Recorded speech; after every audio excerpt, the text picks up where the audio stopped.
As mentioned in the last video, lifestyle design is much more than just working online. Rather, it's just about putting your lifestyle first and your career second. It's turning your priorities on their head, and it's recognizing that you don't have to live to work anymore. But the most obvious example of this is still working online. So just to illustrate what most people will picture when you say the words lifestyle design, let's take a look at one particularly popular type of lifestyle, that of the digital nomad. So what is a digital nomad? A digital nomad is someone who has completely rejected the conventional idea of working in an office or really of accepting any restrictions whatsoever. Instead, this is someone who has embraced the possibilities of the internet and taken them to their furthest extremes by becoming a nomad. What this means is that the digital nomad is able to travel the world, stay on the move, and see lots of different countries and things. All the while, they will work on a laptop wherever they can find Wi-Fi in order to provide services, run a blog, marketing, or otherwise managing some kind of business. The lifestyle of the digital nomad then would typically involve exploring, traveling, and meeting new people during the day, and then spending the evenings working in cafes and bars while soaking up the atmosphere. They can go wherever they want, see whatever they want, and never have to answer to anyone in any sense. What's more, the digital nomad can work significantly less than the average office worker. That's because the cost of staying in hostels, traveling on cheap rail fares, and generally living their kind of lifestyle is much less than renting a property or paying off a mortgage. The digital nomad knows exactly how much money they need to do the things they want to do, and then they work just hard enough to fund those specific intended activities. If they don't manage to make the money that day, they can stay where they are. If they do make the money, then they can afford to try something more exciting.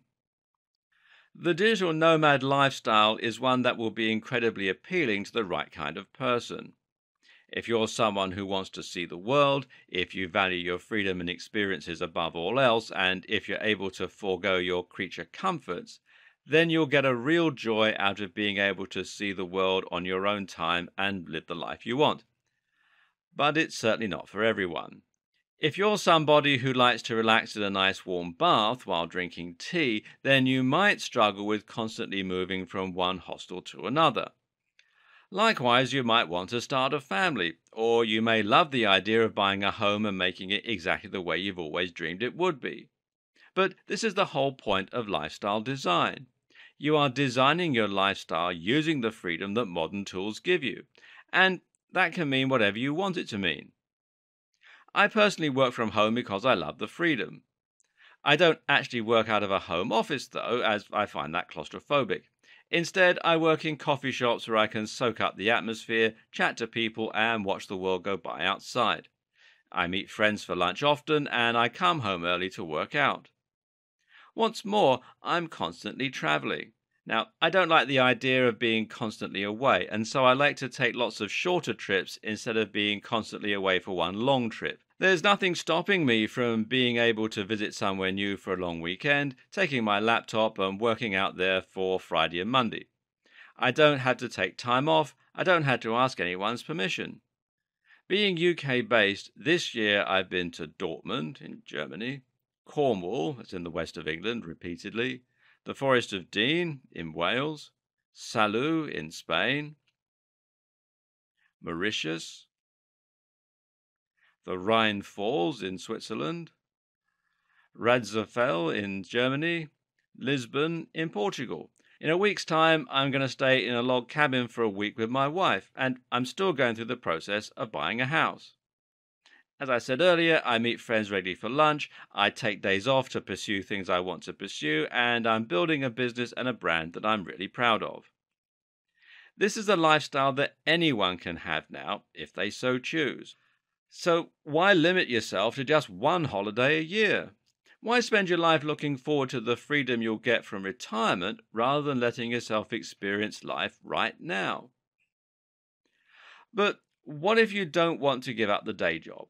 What if you don't want to work online, or you think you're not tech savvy enough for that option? You know what? That's fine too. Lifestyle design is not completely reliant on you being able to become a digital marketer or a web designer. One option is to discuss with your current employer about the possibility of flexi time. Express an interest in working from home whenever possible, or in having the freedom to come in an hour later and leave an hour later, or vice versa. And don't just take no for an answer.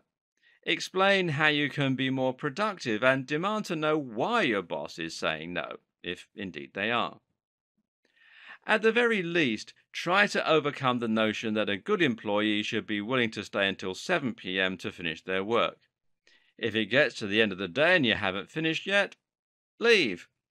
As much as you might feel a pang of guilt at leaving your work unfinished, it's the burden of management to make sure that work is able to be completed in the time given. And if you're not able to do that, then they need to hire more staff, take on less work, or generally rethink. It's not your responsibility. And that's one of the few perks of being an employee.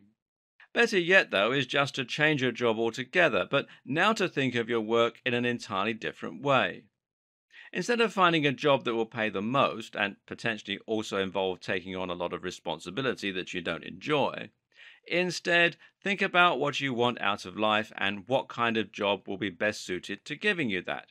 So, for example, this might mean becoming a rubbish collector. Being a rubbish collector is something that many of us wouldn't consider to be a good or glamorous job. But then ask yourself, why does a job need to be glamorous? Why does a job need to carry importance or respect? Why is it important to you that people sound approving when you tell them your job? Instead, focus on the actual merits of being a rubbish collector. You start work early but finish early, giving you plenty of time to exercise, engage in hobbies, or spend time with family. It's surprisingly well paid for what you're doing. It's physical, meaning you can get some exercise. You don't have any stress or responsibility. At the end of the day, you get home and you forget about work rather than worrying about the things that you haven't managed to finish. Now, I'm not saying that you should really become a rubbish collector, not for a moment. But I am saying it's a viable option if it fits the lifestyle that you want to live.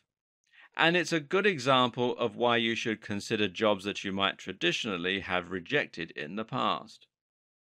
There are many other career choices that can give you even more freedom and flexibility, and that might prove to be an even better decision. For example, driving instructor. A driving instructor is someone who has all the stability of being employed, but all the freedom of being self-employed. You can decide when you want to take on clients, and you can arrange lessons so that the rest of the time you're free to do what you want to do. The same can be said for a taxi driver, hairdresser, or piano teacher. Again, it pays to think about the lifestyle you want and then the job that supports it, not the other way around.